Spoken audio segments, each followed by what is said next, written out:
Damos gracias al Señor. Nosotros, como a veces digo, los niños más grandes, vamos a ir a las Escrituras, pero antes de ir a las Escrituras creo que debemos detenernos, hacer una pausa igualmente y poder reflexionar, poder meditar en nuestro corazón en esta semana, en estos días, hoy mismo, porque aunque hemos sido redimidos del pecado, ya el pecado no nos controla, ya no, nuestra vida no vive en tinieblas, vivimos en la luz. Aún así vivimos en un cuerpo vendido al pecado. Y todavía batalla en nuestra carne. Todavía el pecado se cree rey y señor de nosotros. Y la realidad es que nos hemos creído esa mentira en ocasiones y nos ha llevado cautivos y hemos actuado cautivos al pecado. Por eso es bueno venir antes de ir a la palabra del Señor, venir y con un corazón sincero confesar nuestros pecados al Señor. Hemos pecado contra Dios. Hemos vivido nuestra vida como hemos querido. Decimos que Dios no importa, que Dios es importante, pero si miramos el tiempo en la semana, ¿qué de nuestro tiempo tiene que ver con el Señor muchas veces? ¿Qué de nuestros recursos tienen que ver con el Señor? Y en ese sentido tenemos que venir delante del Señor en arrepentimiento y fe, con un corazón sincero, para que su palabra obre en nuestros corazones. Así que si puede inclinar su rostro allí, yo también, junto con ustedes, venir delante del Padre Celestial, Dios de gracia, a confesar nuestros pecados. Porque dice la palabra que aquel que confiesa su pecado, Dios es fiel y justo para perdonarlo. Padre, venimos delante de ti, Señor, reconociendo nuestro pecado, reconociendo nuestra necesidad de ti, reconociendo, Señor, que, como dice tu palabra, sin ti nada podemos hacer. Y aunque lo sabemos, Señor, muchas veces hemos actuado como que sin ti pudiéramos hacer muchas cosas, Señor. Oh Padre, te pedimos perdón por nuestra impiedad, porque no hemos vivido delante de tu presencia, sino que muchas veces hemos actuado, vivido, Señor, como si tu presencia no estuviese en medio de nuestras vidas. Hemos pecado de palabra, de pensamientos y de hechos y de omisión. Confesamos nuestros pecados delante de ti, Señor, reconociendo que necesitamos de tu gracia. Perdónanos, oh Dios. Oh Padre, que la sangre preciosa de tu Hijo amado derramada en la cruz del Calvario, que compró nuestra redención para siempre, una vez más nos limpie y nos lave de todo pecado. Y toda conciencia culpable que quede ahora mismo atada, Señor, o clavada en la cruz del Calvario, de modo tal, Señor, que mis hermanos y yo podamos venir en libertad del Evangelio a escuchar tu palabra. Porque tu palabra dice que no hay condenación para aquellos que están en Cristo Jesús. Pero, Señor, sentimos la condenación real en nosotros. Por eso le predicamos a nuestra mente, a nuestro corazón, una vez confesados nuestros pecados y rogando perdón, que hemos sido libres de culpa y que no hay pecado que nos acuse delante de ti porque estamos en Cristo. Oh Señor, tu gracia no es una gracia barata. Costó la sangre de tu Hijo amado, del eterno Hijo de Dios, hecho hombre en una cruz del Calvario. Oh, pero no quedó ahí. Tu Hijo no solamente murió, sino que Jesús también resucitó al tercer día para darnos una esperanza de vida nueva, venciendo el pecado y la muerte. Por eso podemos venir delante de ti confiados de que hallaremos perdón para nuestros pecados, porque tu Hijo resucitó entre los muertos y nos ha dado novedad de vida, Señor. Y ahora por medio de su Espíritu, el Espíritu Santo, nuestro Consolador, podemos una vez más decir, Abba Padre, Abba Padre. Porque el Espíritu de adopción nos recuerda, Señor, que hemos sido adoptados por ti. Padre, si hay alguien en medio nuestro, Señor, que aún no ha confesado sus pecados para salvación, que hoy sea la mañana en que ellos puedan venir delante de ti y reconocer que han pecado contra ti, se arrepientan de sus pecados, que puedan entender el peligro de sus almas, que puedan correr al Evangelio y decir, Señor, no puedo salvarme, sálvame tú. para darte gloria una vez más por la salvación que solamente tú provees en Cristo Jesús. Usa tu palabra en mi vida y en la vida de mis hermanos. En el nombre de Cristo oramos. Amén. Amén. Oramos en el nombre de Cristo y predicamos en el nombre de Cristo. Vayamos a Efesios capítulo 5. Efesios capítulo 5, continuamos con la serie expositiva del libro de Efesios, capítulo 5, versículos del 15 al 21. Vamos a estar hoy del 15 al 21 en la Biblia congregacional. Es la página 1204 o 1205 arriba, 1205. Si no tiene una Biblia, alguien que comparta con usted. Si no, yo creo que las aplicaciones de teléfono también están por ahí, con sus precauciones igualmente, que eso trae. Efesios capítulo 5, versículos 15 al 21. 15 al 21. Dice la palabra de Dios de esta manera: por tanto, tengan cuidado cómo andan, no como insensatos, sino como sabios, aprovechando bien el tiempo, porque los días son malos. Así pues, no sean necios, sino entiendan cuál es la voluntad del Señor. Y no se embriaguen con vino, en lo cual hay disolución, sino sean llenos del Espíritu. Hablen entre ustedes con salmos, himnos y cantos espirituales, cantando y alabando con su corazón al Señor. Den siempre gracias por todo en el nombre de nuestro Señor Jesucristo, a Dios el Padre. Sométanse unos a otros en el temor de Cristo. Hermanos, hoy estaremos viendo la nueva vida en Cristo, sabios y llenos del Espíritu. Sabios y llenos del Espíritu. Veremos dos cosas que este pasaje que acabamos de leer está diciéndonos. En primer lugar, sean sabios, y veremos aprovechando bien el tiempo, entendiendo la voluntad del Señor. Y en segundo lugar, el texto nos está diciendo, sean llenos del Espíritu Santo, llenos del Espíritu, en adoración, gratitud y en sujeción unos a otros. Eso es lo que Pablo nos está diciendo en este versículo, o lo que Dios nos está diciendo en este pasaje que leemos. Y en ocasiones nosotros los predicadores nos esforzamos por hacer una ilustración de entrada, para poder colocar esa ilustración en la mente y entrar en el pasaje, pero en esta ocasión permítanme ver la ilustración un poquito más adelante y vayamos al pasaje directamente. Así que veamos en primer lugar, siendo sabios como hijos de la luz. Siendo sabios como hijos de la luz. Versículo 15, ¿está conmigo? Por tanto, dice la palabra de Dios, tengan cuidado de cómo andan, no como insensatos, sino como sabios. Y miren cómo empieza esta oración. Ustedes son ya eruditos en la palabra. Cuando dice por tanto, ¿qué significa, mi hermano? Significa que Pablo está uniendo la idea anterior con esta idea. Así que Pablo está diciendo, conectando la idea anterior que decía, levántate tú que duermes. ¿Recuerda la predicación pasada? La predicación pasada nos decía, no son hijos de las tinieblas, son hijos de luz. No practiquen esas obras, sino que denúncienlas, básicamente lo que nos decía. Y ahora Pablo conecta esa idea de lo que está diciéndonos para decirnos a nosotros, tengan cuidado. O sea, es de la misma exhortación de como hijos de luz. Dice, por tanto, tengan cuidado. ¿Y qué significa tengan cuidado? Otras traducciones dicen, miren bien, o la traducción en el griego es como fíjense. Miren con cuidado cómo andan. Eso es lo que está diciendo. Presten atención, eso es lo que está diciendo el versículo.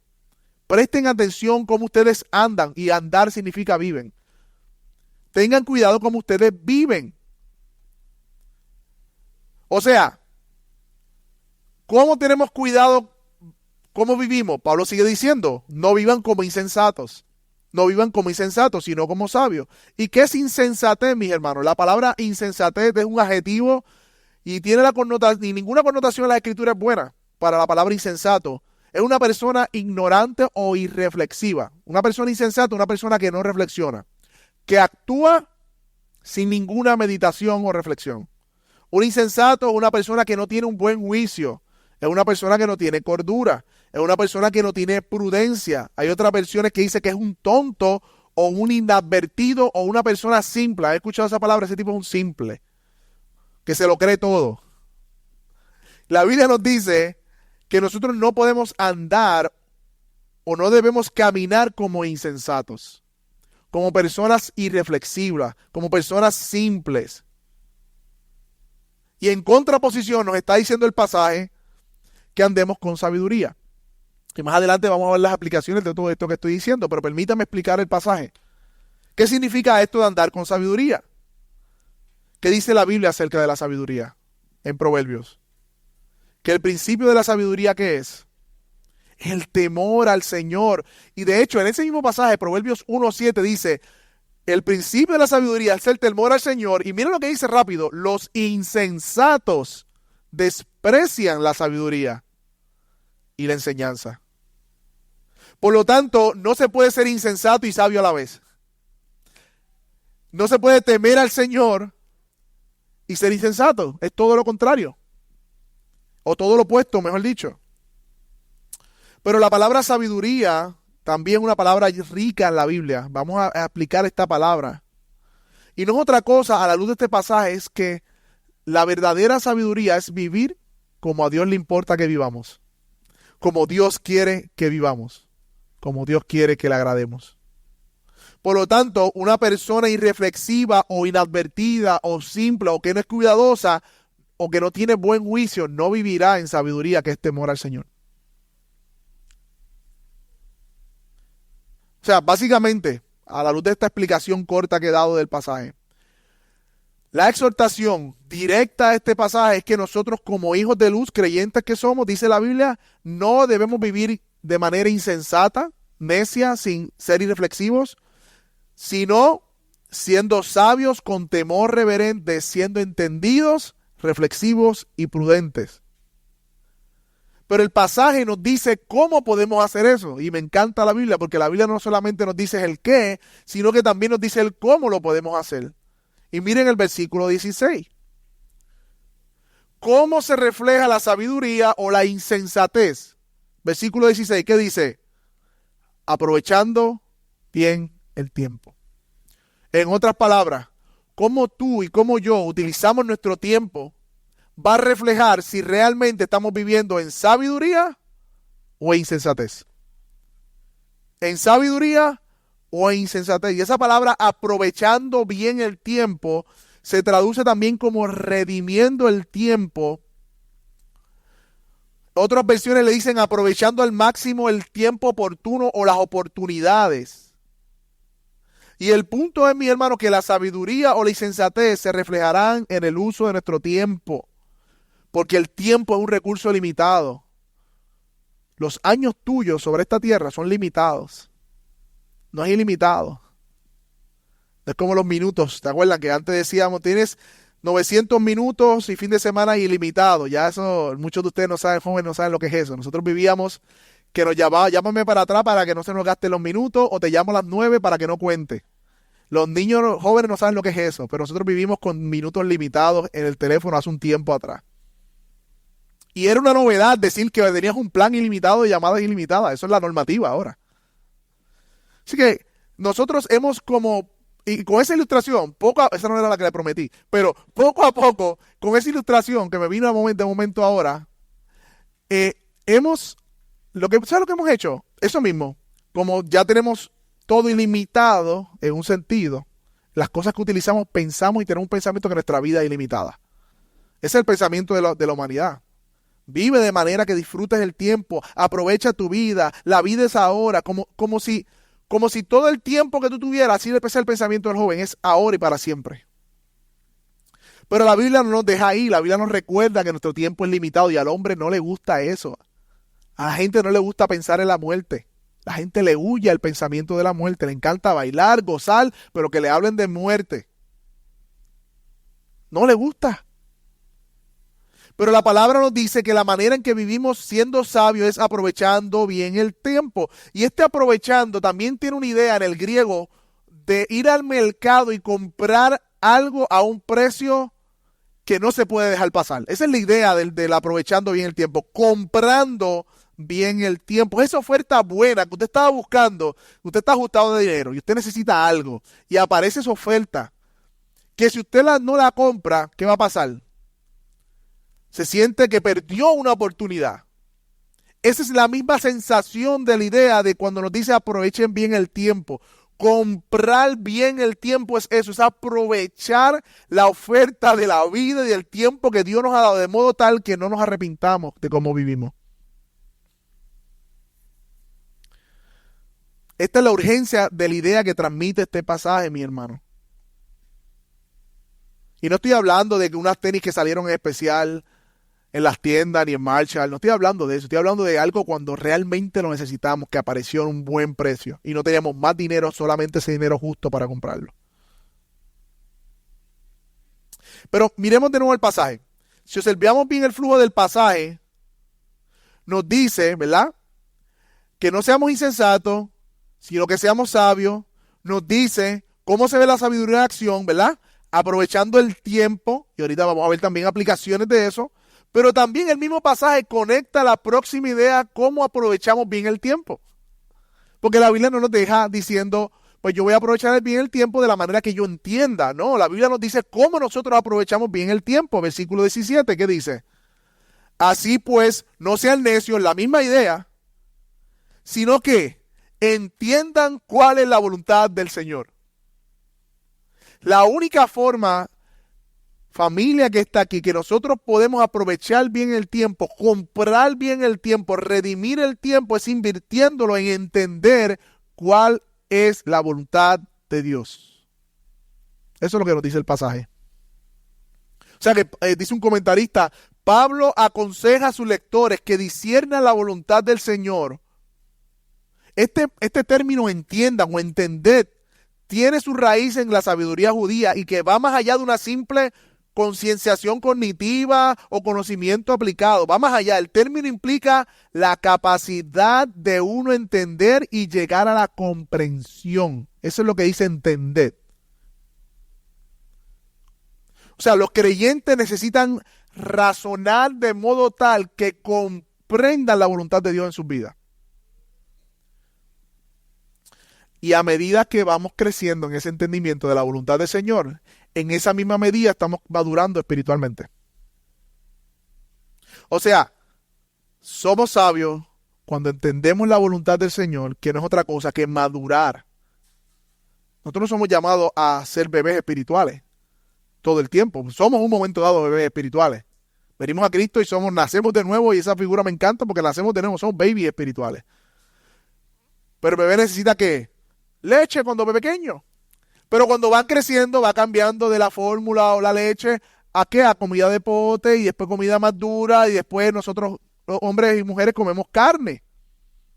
Con yuca, con plátano. Y mira cómo lo dice Hebreos, porque debiéndose ya el maestro, Hebreos 5:12, después de tanto tiempo, él está reprendiendo el escritor de Hebreos a la iglesia, tiene necesidad que se le vuelva a enseñar los primeros rudamentos de la palabra de Dios. Habéis sido llegados, y habéis llegado a ser tales que tenéis la necesidad de leche y no de alimento sólido. Míralo ahí. Y todo aquel que participa de la leche es inexperto en la justicia, porque es niño. Pero el alimento sólido, dice la misma escritura, es para los que han alcanzado madurez. ¿Qué es madurez según la escritura? Los que tienen los sentidos ejercitados en el discernimiento del bien y el mal. Eso es madurez bíblica.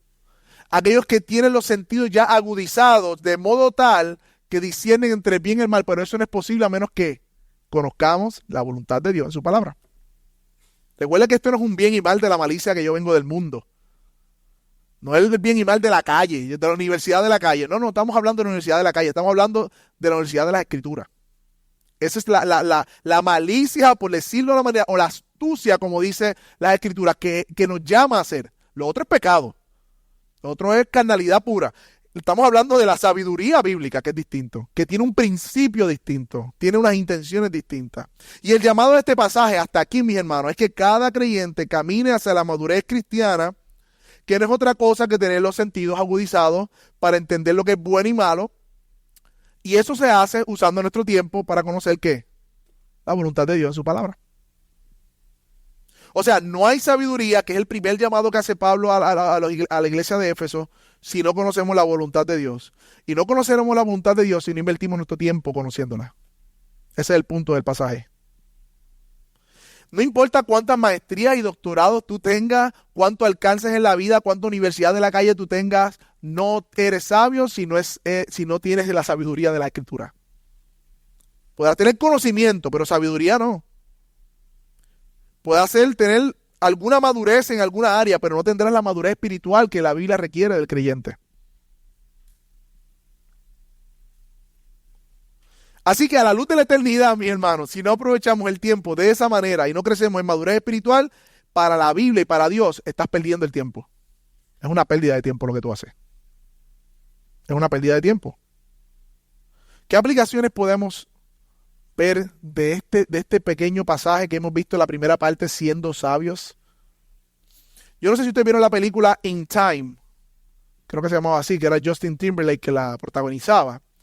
Y esa película me fue bien curiosa porque cuando esa película tú comienzas a vivir y a los 25 años se despierta un reloj que te dice el tiempo de vida.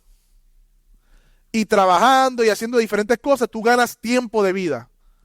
Claro, la película tiene una crítica de que los ricos pues tenían un banco de tiempo y vivían porque eran ricos. Era una crítica social. Pero lo que me está curioso es que las personas tenían en su mano un reloj y le decía cuántas horas de vida le quedaban. Y ellos vivían con esa urgencia de que, espérate, me queda una semana, tengo que hacer algo para conseguir más tiempo. Si se activara un reloj en tu mano ahora mismo, no sabemos el día de nuestra muerte, pero si se activara hoy un reloj en tu mano, ahora mismo, y comienza un conteo regresivo de 5 años, 5 años te quedan, ¿cómo vivirías? Esa es una buena pregunta que podemos hacernos. Y si te dice que son 3 que te quedan, o sea, no vas a estar en el 2030, gracias a Dios. Pero aparte de eso, que supuestamente se acaba el mundo en el 2030, aparte de eso, ¿cómo tú vivirías? ¿Cómo tú vivirías? ¿Cómo tú usarías tu tiempo? ¿Tú vivirías igual como estás viviendo hoy? ¿Recuerdan el pasaje que estamos memorizando en la semana que vamos a memorizar? Y si te dice un año, ¿tú has pensado en tu muerte?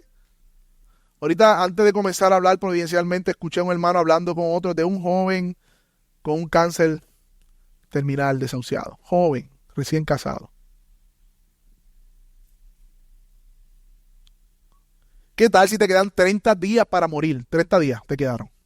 Hoy. Y se despierta ese reloj en tu mano.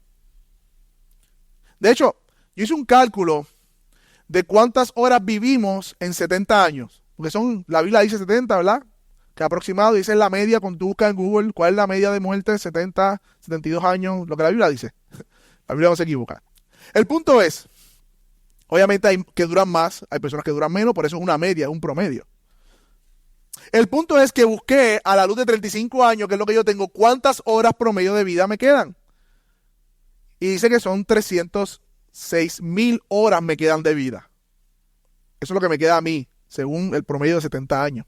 Teniendo 35, así que si usted tiene más, tiene que restarle, si tiene menos, pues puede sumarle. Pero yo hice un cálculo de que a mí se me van 100,000 horas durmiendo de esas 306. Empieza a restar. Pues son 8 horas en promedio diaria durmiendo. Promedio, 6, 7, 8. Le empecé a restar 8 horas diarias de trabajo por 5 días, 72,000 horas menos. Le empecé a restar, el promedio dice que seguían 2 horas diarias en promedio, ¿verdad? Unas horas menos, a veces menos, son 25,000 horas guiando me quedan. Y comiendo, entre las 4 comidas o 3 comidas, reposando, todo lo demás, 50,000 horas aproximadamente. Cuando resté todas las horas que no iba a estar invirtiendo de manera hábil, me quedan 59,000 horas de 306 de vida. Hábiles. Si tengo 35 años. O sea, los que tienen 35 años más, tienen que restarle. ¿Sabes cuántos días son esos? Días hábiles, 2.458 días hábiles. Y en años, ¿sabes cuántos son? Te quedan 7 años hábiles de vida, si tienes 35 años. Cuando digo hábiles, para usar tu tiempo en algo que no sea todo lo que hablamos. Y ahí no está todos los problemas, circunstancias, hospitalizaciones, you name it, que pueden restarle más tiempo hábil a nuestra vida. Eso es un promedio. Yo no sé si te das cuenta, si cobra sentido el pasaje hoy a la luz de esta ilustración.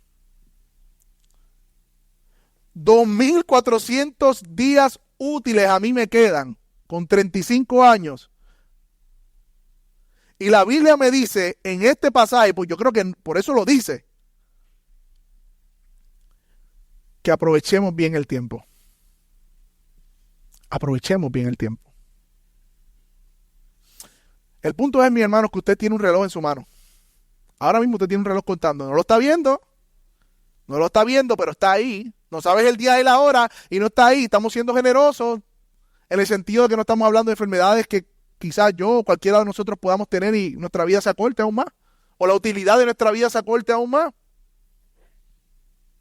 Lo digo pensando en mi papá, que hace unos 10 años le dio Parkinson y realmente no puede hacer nada ya por la condición de Parkinson. Y apenas tiene 60 años. 70, perdóname. 70 años recién cumplido. Así que, hermano, usted tiene un reloj sobre su cabeza y muy pronto ya tú no vas a estar aquí, ni yo tampoco. Tú no vas a estar aquí muy pronto. La casa que estás pagando por 30 años, en 20 años más había otra persona viviéndola. El carro que tanto pagaste por tantos años y te peló, estarás en 20 años en un junker. Por todo lo que tú te afanaste, los premios, la academia, los diplomas, todo lo que tú te afanaste en tu vida, llegará un momento en que no importe nada y tienes que entenderlo, no importa nada. Nada va a importar. Por lo tanto, si lo miramos desde la eternidad, y este es el punto del pasaje que quiero que sellen sus corazones, ¿qué es para Dios que aprovechemos el tiempo si todo eso no va a valer nada, menos cuando nos muramos? Dice la Biblia que nada trajimos a este mundo y nada nos llevaremos. ¿Qué es entonces aprovechar el tiempo a la luz de la eternidad? A la luz de lo que Dios nos dice hoy, ¿qué es? Porque a mí me parece, a la luz de todo lo que estoy hablando, nada tiene que ver con lo que he dicho hasta ahora. Aprovechar el tiempo.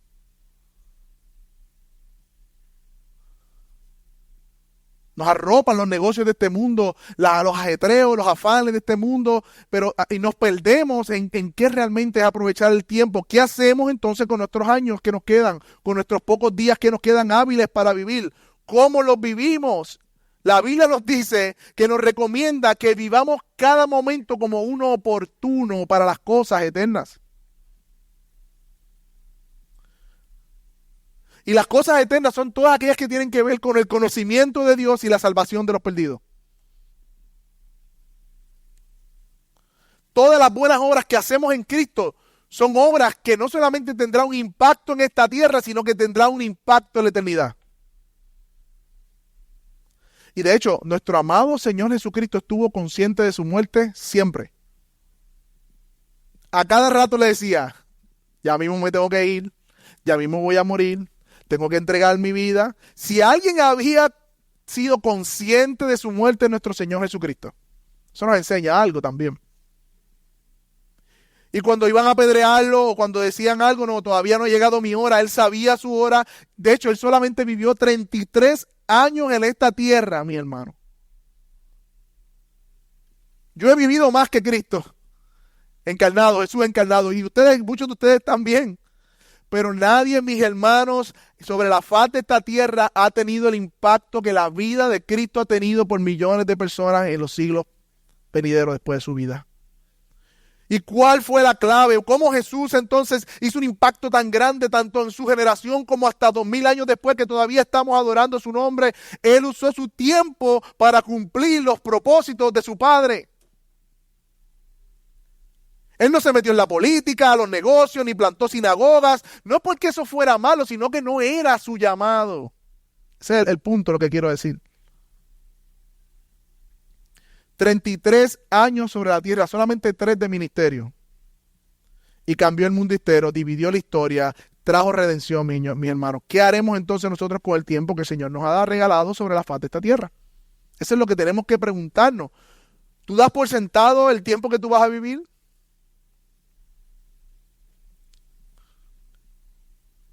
Tú también tienes poco tiempo. ¿Qué tú vas a hacer con eso? ¿Cuántas cosas nos entretienen? Vivimos en un mundo de entretenimiento. Yo diría de embrutecimiento. Porque cada reel que usted le da, usar algún reel, ¿verdad? Que es súper adictivo los reels. Usted empieza un reel y termina 1 hora y está viendo reel todavía. De cuánta cosa graciosa hay. De los gatitos. De cuánta cosa hay en este mundo. Que mucho nos entretiene. Que mucho nos entretiene. Y yo creo que hay espacio para la... ¿Cómo se llama eso? El relajamiento. Claro que sí. El descanso. Pero pensemos un poquito más allá de eso. ¿Estamos usando un uso apropiado de eso o estamos hiper entretenidos? Yo recuerdo que cuando yo llegaba aquí, yo no sé por qué el iPhone no lo hace, pero los domingos a las 9 de la mañana me enviaba un reporte de cómo yo usé mi teléfono en la semana. No sé si ustedes lo tienen todavía, no sé por qué mi iPhone no lo hace. Oh, qué acusación tan brutal, mis hermanos, para los cristianos. Tanto tiempo en tal red, tanto tiempo en YouTube, tanto tiempo en esto, tienes 6 horas promedio en el teléfono, en tantas aplicaciones. Y en comparación con el mandato de conocer la voluntad de Dios. Claro, muchos de los videos también eran predicaciones, así que yo decía, también hay predicaciones ahí. Pero el punto es, en comparación. Como creyentes, somos eternos, sí, pero tenemos una sola vida en esta tierra. Y eso nos tiene que llevar a reflexionar. Y si no eres creyente, tú eres eterno también. Tu alma no va a morir. Tu alma no va a desaparecer. Pero cómo responda al evangelio en esta vida tendrá una repercusión eterna de tu alma. Así que todos moriremos. Si Dios ha puesto un anhelo para ti de servir en algún ministerio que estás esperando para prepararte y hacerlo. Si Dios te ha puesto la carga por hablarle a algún familiar, un amigo, ¿por qué te estás tardando tanto en hablarle del evangelio? Esas son las cosas eternas que cuentan y a veces perdemos tiempo.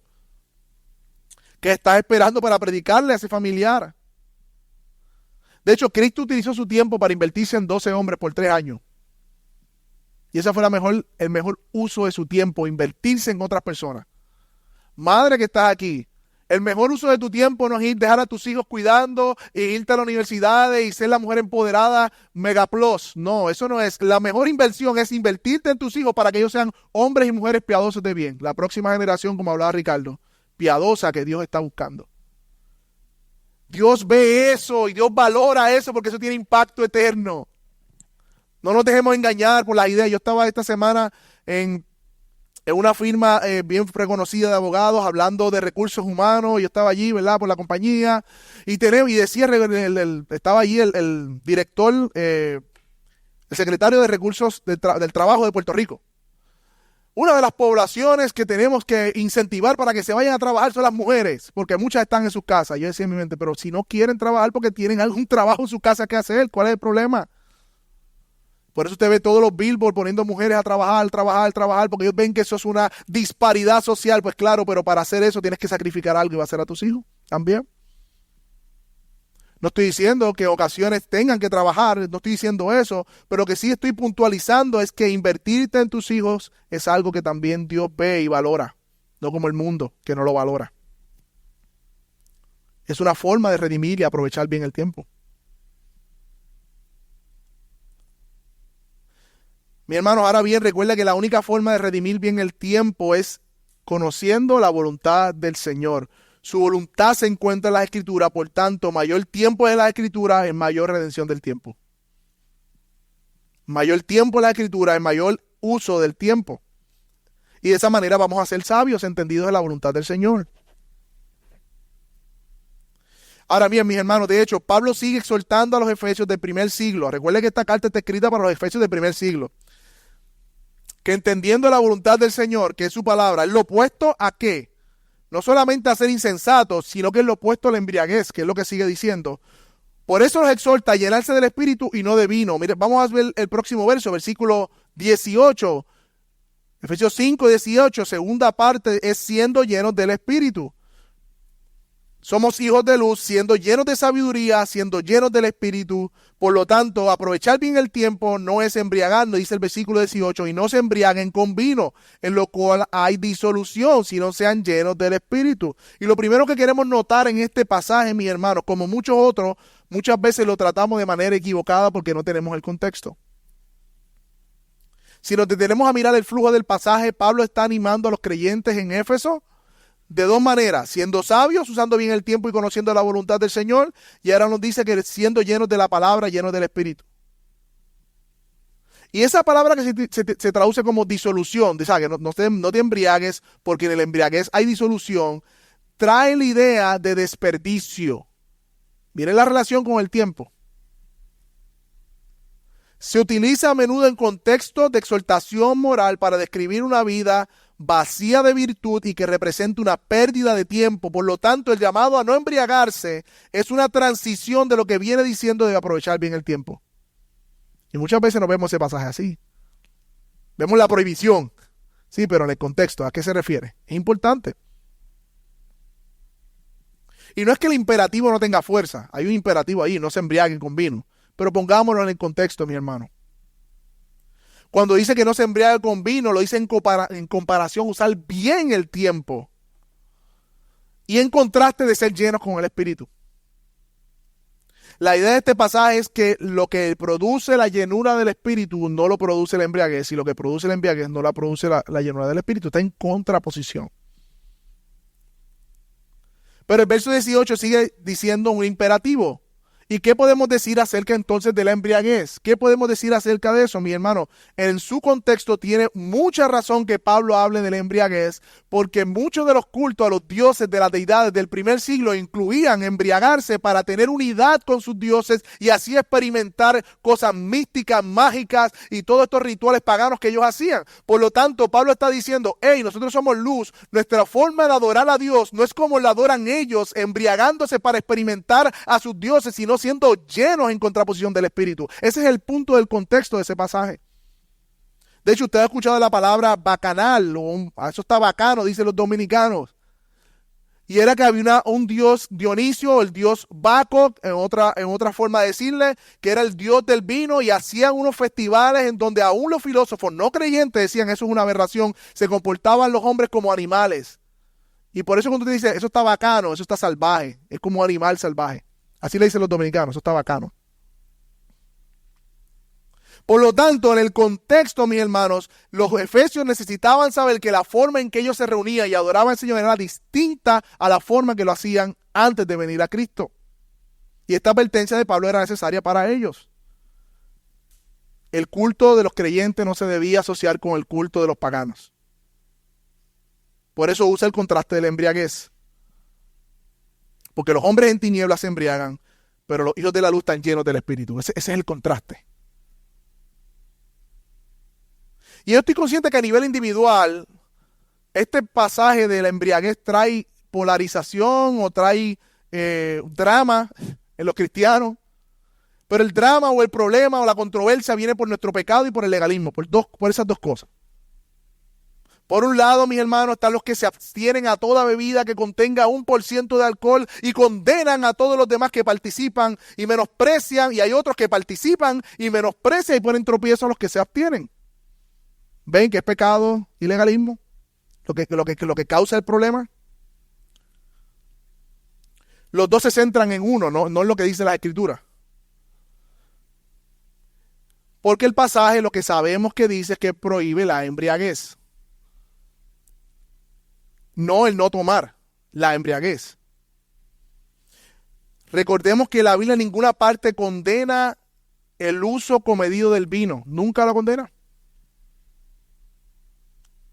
De hecho, Eclesiastés dice, 9:7, anda, cuando él analiza la vida, y él analiza, ¿verdad? Salomón analizando la vanidad de la vida y todo lo demás, mira lo que dice: anda y come tu pan con gozo, bebe de tu vino con alegre corazón, porque tus obras ya son agradables a Dios. En todo tiempo sean vestidos tus blancos tus vestidos, y nunca falte ungüento sobre tu cabeza. Goza de la vida con la mujer que amas, todos los días de la vida de tu vanidad, que te son dados debajo del sol, todos los días de tu vanidad, porque esta es la parte de tu vida, y en el trabajo con que te afanas debajo del sol. Básicamente, Eclesiastés dice: disfruta de las cosas creadas que Dios dio, incluyendo el vino, a tu esposa, a tus hijos, porque esa es tu parte en esta tierra.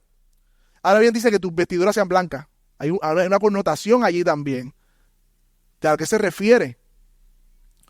De hecho, si tomar una copa de vino, por ejemplo, fuera pecado, pues entonces Jesús llevó a pecado a toda una boda, porque la boda de Caná de Galilea convirtió del agua el vino, por decirlo de alguna manera.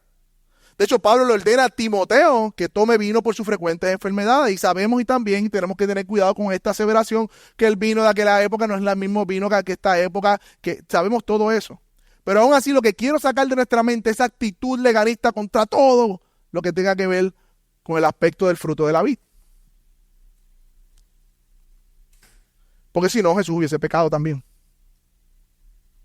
Por lo tanto, no vayamos más allá del mandamiento en ese sentido. No caigamos en ese legalismo, porque la santidad no es el resultado de reglas que nos impongamos, sino de la actitud del corazón, que es distinto. La verdadera santidad no son reglas que nos ponemos, sino actitud del corazón al Señor y temor al Señor. Pero habiendo dicho esto, mis hermanos, ¿estamos tomando como advertencia lo que dice aquí: no se embriaguen? Porque hay una advertencia ahí como quiera. Hay una advertencia con seriedad que se nos manda. El hecho de que no se condene el tomar de manera comedida no nos da una licencia para ser descuidados en ese uso. Y yo creo que por eso es el problema de nosotros, el legalismo y el libertino. Nunca llegamos al centro, siempre tenemos problemas con el centro. No podemos ignorar, mis hermanos, a aquellos que tienen conciencia libre para participar de la cultura en que vivimos, que está volcada bajo la embriaguez y bajo el alcohol. Y vemos los resultados en la vida de muchas personas. No podemos ignorar que hay hermanos que vienen de esa cultura y su conciencia pueden ser dolida. Por lo tanto, la abstención, en la mayoría de las ocasiones, es lo mejor. Por amor, como dice Romanos 14. No podemos ignorar la falta de dominio propio de nuestros corazones, y tenemos que tener cuidado con ese dominio propio, mis hermanos. De hecho, si tú no tienes dominio propio, no participes. Si te acusa tu conciencia, no participes, porque estás pecando contra Dios. Mira lo que dice Proverbio: el vino es encarnecedor, la sidra alborotadora, y cualquiera que por ello se va, yerra y no es sabio. Hay advertencias en las Escrituras. De hecho, en 1 Corintios 6, 9 al 10, dice que los fornicarios, los idólatras, los adúlteros, los afeminados, incluyendo los borrachos, no heredarán el reino de Dios. No heredarán el reino de Dios. Por lo tanto, mis hermanos, a pesar de que sabemos como reformados, la Biblia no condena el vino. Sí, claro que no lo condena, pero nos advierte. Y muchas veces, conociendo nuestro corazón, es más sabio, y por amor a otros igualmente, la abstención. Pero de nuevo, es un aspecto también de Romanos 14 de conciencia. Y como dice Pablo en Romanos 14, ni tú que eres libre de participar menosprecies, ni tú que participas condenes, porque todos se deben al Señor. Todos se deben al Señor. Pero se nos hace difícil eso, queremos tener una regla para todo. Nos encantan las reglas, pero las reglas no cambian el corazón.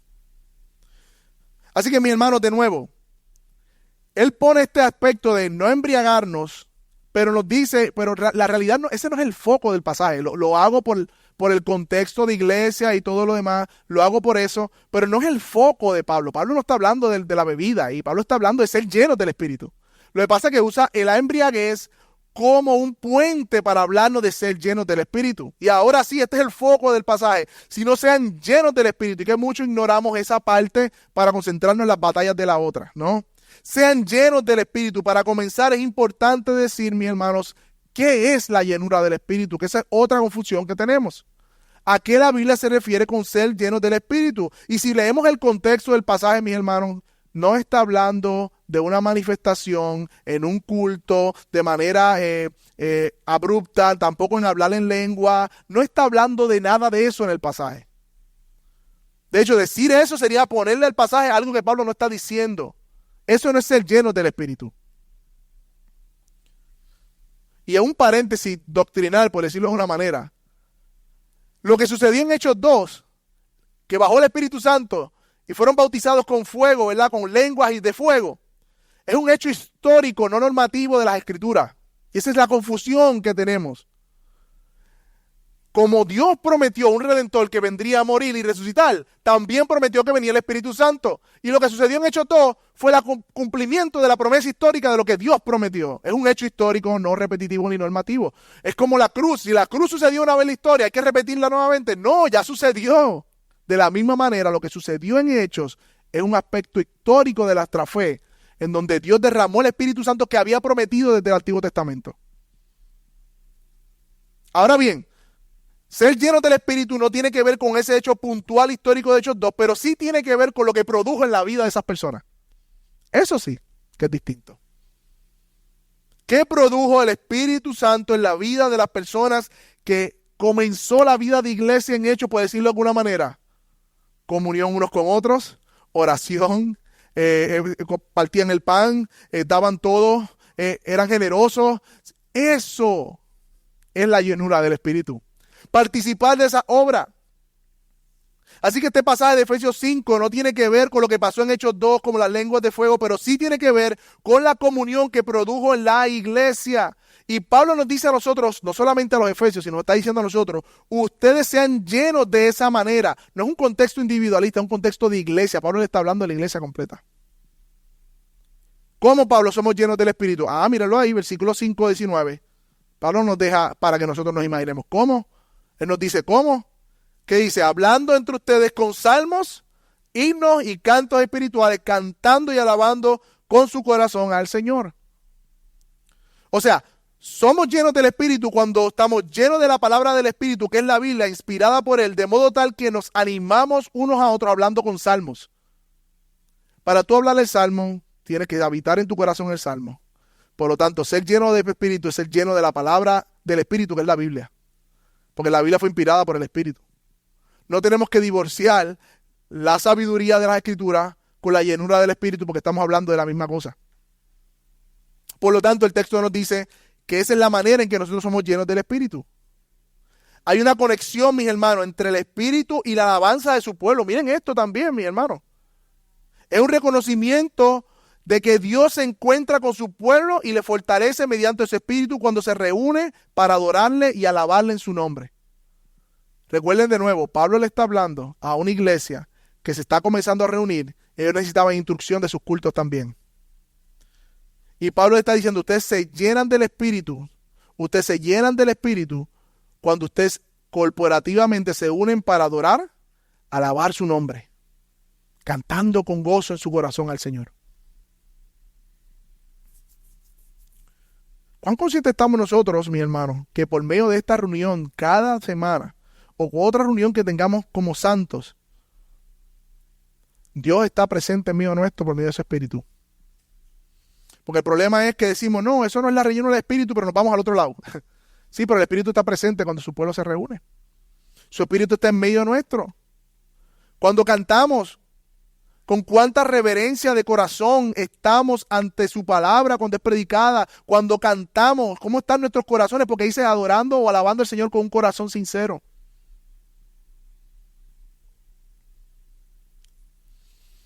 Por cada alabanza que cantamos, mi hermano, el Espíritu de Dios está obrando en nuestros corazones. Animando, fortaleciendo, afirmando el Evangelio, dando esperanza, convenciéndonos de pecado, restaurando. Cuidado, mis hermanos, con la rutina de venir cada domingo que vamos a cantar, ya sé. Vamos a hacer esto, ya sé. No, mi hermano, tenemos que venir con la expectativa de que cuando nos reunimos, el Espíritu de Dios está en medio nuestro y está obrando y no necesitamos gritar, ni correr, ni sacudirnos para un lado a otro, porque el Espíritu obra en nuestros corazones. Lo leímos hoy en Juan, nos dará otro consolador que les recordará lo que yo les he dicho. Él me glorificará. Esa es la obra del Espíritu en nosotros. No brincar, correr. Y en ocasiones lloramos, claro que sí. Porque esa palabra, ese cántico que cantamos, toca nuestros corazones y nuestras emociones se manifiestan. Eso está súper bien. Nosotros somos seres emocionales igualmente. No somos dirigidos por las emociones, pero la palabra de Dios puede tocar nuestros corazones y puede fluir emociones, claro que sí.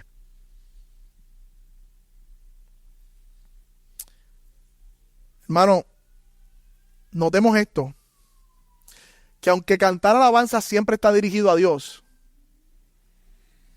como la audiencia primaria, Dios es nuestra audiencia primaria en las alabanzas, Él es nuestro receptor, también hay una dimensión horizontal, dice un comentarista. Cuando el pueblo de Dios se comienza a escuchar unos a otros cantando alabanzas a Dios, sus corazones están siendo animados. Y en Colosenses, que para mí es la carta paralela, la escribí una semana después de Efesios. No, esas son cosas mías. Pero hay muchas cosas bien parecidas entre Colosenses y Efesios. Dice que la palabra de Cristo, 3:16, habita en abundancia en vosotros. Miren la similitud. Con sabiduría, enseñándonos y amonestándonos unos a otros con salmos, himnos y canciones espirituales. Se parece un montón el pasaje. Pero el punto es que en el de Colosenses él dice, hey, ustedes se amonestan unos a otros, se animan unos a otros, llenos del Espíritu cuando cantan al Señor. O sea, cuando usted canta, no está solamente adorando a Dios, sino que está fortaleciendo el cuerpo por medio de su testimonio cuando canta al Señor. Cuando yo llego y veo a mis hermanos que en medio de problemas, situaciones y pruebas que estamos caminando juntos, alzan sus manos, alzan su voz y dicen, oh Dios, tú eres soberano, o te alabo por la cruz, o te adoro porque tú eres bueno. Eso anima mi corazón. Porque veo la obra de Dios en sus vidas, fortaleciéndole, como me fortalece a mí. Salmo 33, 1-3 dice, alegraos, oh justos en Jehová, en los íntegros, es hermosa la alabanza, aclamad al Señor con arpa, cantadle con salterio y decador cordio, cantarle cántico nuevo, hacerlo bien. Para aquellos que están en la alabanza, canten con júbilo. Canten con júbilo. By the way, no quiero, la alabanza estamos todos, pero aquellos que dirigen y animan al pueblo de la alabanza por medio de los instrumentos, también hay instrucciones para ellos. Ellos son un instrumento para la iglesia, ayudarle a cantar al Señor. Ser dirigidos por ellos. Dios los usa de esa manera. Por lo tanto, mis hermanos, Dios nos llena con su espíritu cuando como asamblea santa nos reunimos, nos hablamos con salmos, cantamos con coros en nuestros corazones. Y Dios dice que Él habita en medio de la alabanza de su pueblo. Y es un cántico sincero de corazón. Y otra forma dice ahí que nosotros también somos llenos del Espíritu, Efesios 5:20. ¿Qué dice? Dando o den siempre gracias a Dios por todos, por todo en el nombre de nuestro Señor Jesucristo, Dios el Padre. Así que otra forma en la que Dios nos llena de su Espíritu, estamos hablando de la llenura, es la gratitud constante al Padre por todo lo que ha hecho en su pueblo, por todo lo que ha hecho en nuestras vidas. De hecho, la gratitud debería ser una característica distintiva de los creyentes. Y dice por todo y dice siempre. Ahí me asustan los por todo y los siempre de la Biblia. Y cuando dice por todo, eso quiere decir que no solamente se limita al culto público, sino en toda nuestra vida. Debemos tener una actitud de agradecimiento. Y eso refleja la llenura del Espíritu en nuestras vidas. Y dice siempre. Sugiere en todo tiempo. No importando las circunstancias. O sea, por todo lo en mi vida y no importando las circunstancias, que yo tengo una actitud de agradecimiento. Mi hermano, el punto es que una iglesia con una actitud de adoración como la describe ahí y un corazón agradecido es una iglesia llena del Espíritu. Es una iglesia llena del Espíritu. Pero hay algo más en esa llenura del Espíritu. Versículo 21, ¿qué dice? Sométanse unos a otros en el temor de Cristo. La última exhortación de esta primera parte del pasaje de cómo vivir como creyentes en la sociedad siendo luz es la sujeción unos a otros en el temor de Cristo.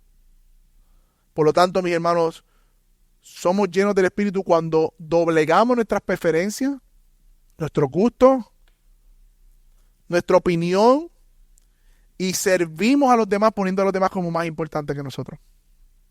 Y yo creo que esto refleja a Cristo en todo.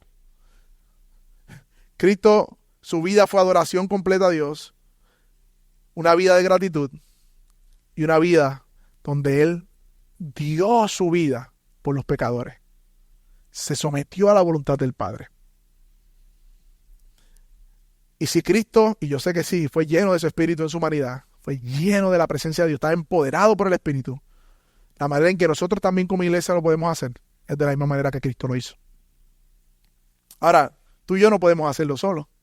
Necesitamos la ayuda del Espíritu Santo, necesitamos que ese Espíritu Santo, que esa llenura del Espíritu, pedirla, rogarle al Señor, entender la voluntad del Señor para que se manifieste en nuestra vida esa llenura. Algunas aplicaciones finales, mis hermanos. ¿Cómo te preparas cada domingo cuando vienes al servicio? ¿Estás preparado para cantar junto con el pueblo de Dios? ¿Estás preparado para animarnos unos a otros mientras alabamos al Señor? ¿Estás preparado leyendo el pasaje quizás, orando por el servicio? Unas aplicaciones finales también. ¿Cómo están nuestras actitudes de agradecimiento? ¿Cómo se ve la gratitud en nuestra vida? ¿Qué predomina más, la queja o la gratitud?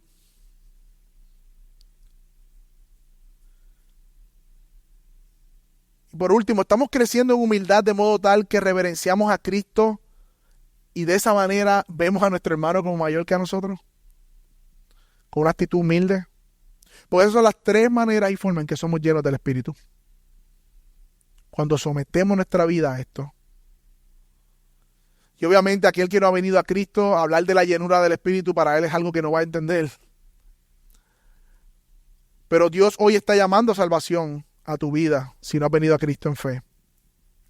No solamente para que verdaderamente aproveches el poco tiempo que te queda en la tierra, sino para que vivas de modo tal que puedas experimentar su presencia en tu vida y por medio del pueblo, para que conozcas verdaderamente la voluntad de Dios, para que seas salvo y tengas verdaderamente esperanza. ¿Qué tal si oramos al Señor?